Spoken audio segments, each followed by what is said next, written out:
Good morning, students. Dear students, today our next topic of this unit is electromotive force. This electromotive force is also called the E naught cell, means potential difference of the cells. तो अभी तक हमने ये बात पढ़ी according to electrochemical series के according हमने इस बात को बहुत अच्छे से आइडेंटिफाई कर लिया है which rod will be oxidised and which rod will be reduced. Means किसी भी इलेक्ट्रोकेमिकल सेल्स के अंदर कौन सी रोड ऑक्सीडाइज हो रही है और कौन सी रोड रिड्यूस हो रही है। इस चीज़ को हम कैलकुलेट कर सकते हैं by the use of the reduction potential values. which road having the more reduction potential value, that road will be reduced, and which road having the lower reduction potential value, that road will be oxidized। Okay, तो यहाँ तक बेटा अभी तक हमने पढ़ा है। इसके बाद हम बात करने वाले हैं स्टैंडर्ड सेल पोटेंशियल, मीन्स किसी भी सेल का इलेक्ट्रोड पोटेंशियल कैसे निकाला जाता है। तो इस चीज़ के लिए आपने इस फॉर्मूलाज को माइंड के अंदर रखना है। जिस रोड का रिडक्शन हो रहा है मतलब वो कैथोड के ऊपर होगा, और जो रोड ऑक्सीडाइज हो रही है that will be takes place at anode. तो आपने जिस रोड का रिडक्शन हो रहा है उसका रिडक्शन पोटेंशियल माइनस जिस रोड का ऑक्सीडेशन हो रहा है उस रोड का भी रिडक्शन पोटेंशियल, दोनों को माइनस करना है और आपके पास ई नोड सेल की वैल्यू आ जाएगी। तो आप बोल सकते हो बच्चे कि E naught cell is the reduction potential of the cathode and minus reduction potential of the anode gives to you the E naught cells. इसके बाद अगर हम यहाँ पे देखो एग्जांपल करना चाहते हैं, आपने देखा था कि जो हमारा डेनियल सेल था उसके अंदर जो जिंक रोड थी that is oxidised and copper road is reduced. तो जिंक रोड का ऑक्सीडेशन हो रहा था और कॉपर रोड का आपने देखा था रिडक्शन हो रहा था। ओके, तो अगर हम इसकी ई नोट सेल को वैल्यू को कैलकुलेट करना चाहते हैं तो आप देख रहे हो यहाँ पे कॉपर रोड का reduction potential is 0.34 and zinc rod का जो रिडक्शन पोटेंशियल था दैट इज -0.76। दोनों को माइनस करोगे और आपके पास ई नोट सेल की वैल्यू आ जाएगी and this value is positive. बेटा यहाँ पे आप ध्यान से देख सकते हो this value is +1.10 volt. It will be indicate that the cell is feasible. Means ये बात इंडिकेट कर रहा है कि ये सेल आपका फिजिबल होगा। मीन्स यहाँ से क्लियर हुआ कि जो भी आपकी अगर ई नोट सेल की वैल्यू पॉजिटिव आएगी तब जाकर आपका सेल हमेशा ही फिजिबल रहेगा। ओके, और अगर यहाँ पे ई नोट सेल की वैल्यू नेगेटिव आ जाती है तब आपका सेल नॉन स्पॉन्टेनियस हो जाएगा, मतलब बेटा फिजिबल नहीं हो पाएगा। तो अब इसके बाद जो इम्पोर्टेंट एक पॉइंट और जनरेट होता है यहाँ पे मैं बार बार ई नोट वर्ड यूज़ कर रहा हूँ, तो ध्यान रखना है बच्चे कि ये this note word represent the, यहाँ पे जो नोट वर्ड है ये रिप्रेजेंट कर रहा है स्टैंडर्ड कंडीशंस को। मीन्स जब भी आप सेल पोटेंशियल को कैलकुलेट कर रहे हो at standard condition, standard condition means रहेगा temperature gives to the 298 kelvin and pressure is equal to the 1 बार।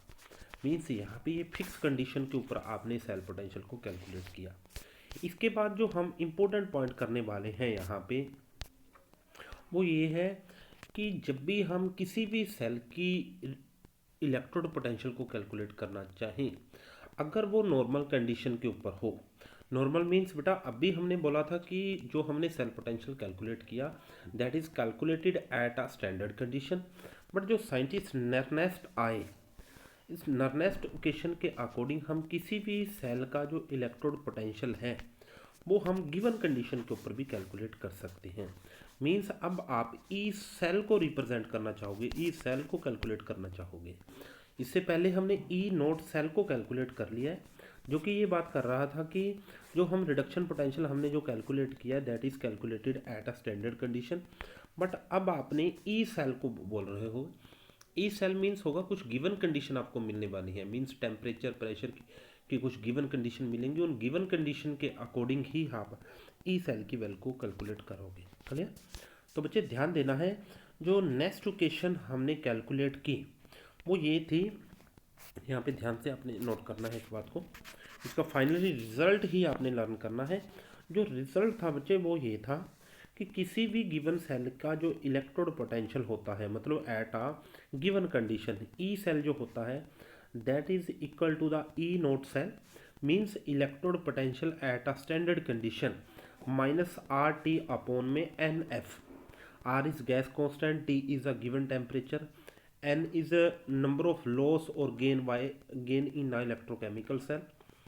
और यहाँ पे this one is Zn+2, this one is Cr+2 means ये बात ये इंडिकेट कर रहा है concentration of the product upon my concentration of the reactant, तब जाकर आप ई सेल की वैल्यू को कैलकुलेट करोगे। क्लियर। इसके बाद अगर हमने इसको थोड़ा सा और सॉल्व करते हैं, मीन्स आर की वैल्यू को और एफ की वैल्यू को और टेम्परेचर को 298 केल्विन हम फिक्स कर देते हैं, तब जाकर जो नेक्स्ट इक्वेशन जो बनने वाली है वो हमारे इक्वल बनेगी। बेटा ध्यान रखना है R is equal to 8.314 value लोगे और एफ की वैल्यू आप जो लेने वाले हो दैट इज 96500 कॉलम लोगे और टेम्परेचर आप 298 केल्विन लेने वाले हैं।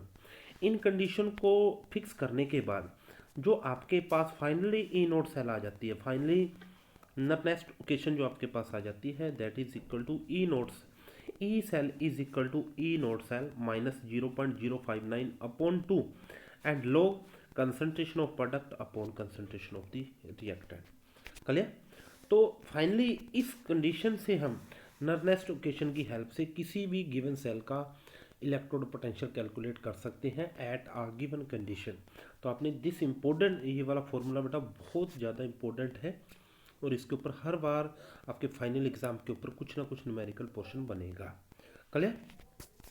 अब हम यहाँ पे जो इम्पोर्टेंट बात करने वाले हैं एक और, इक्विलिब्रियम कांस्टेंट को कैसे कैलकुलेट किया जा सकता है by the use of the next equation.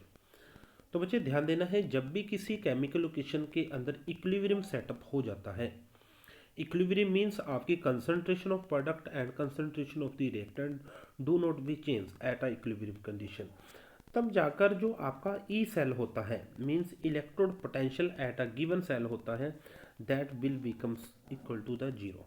Okay.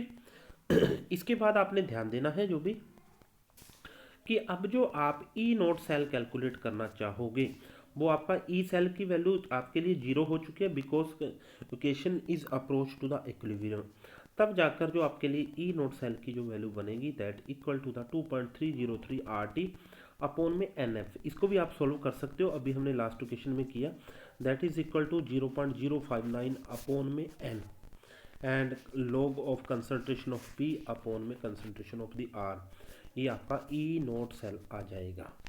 Okay. तो मीन्स अब आपने इक्विलिब्रियम कंडीशन के ऊपर ये वाली चीज़ आप नोट कर चुके हो। इसके बाद आपने प्रीवियस क्लास के अंदर पढ़ा था कि concentration of product upon concentration of reactant is always equal to the equilibrium constant.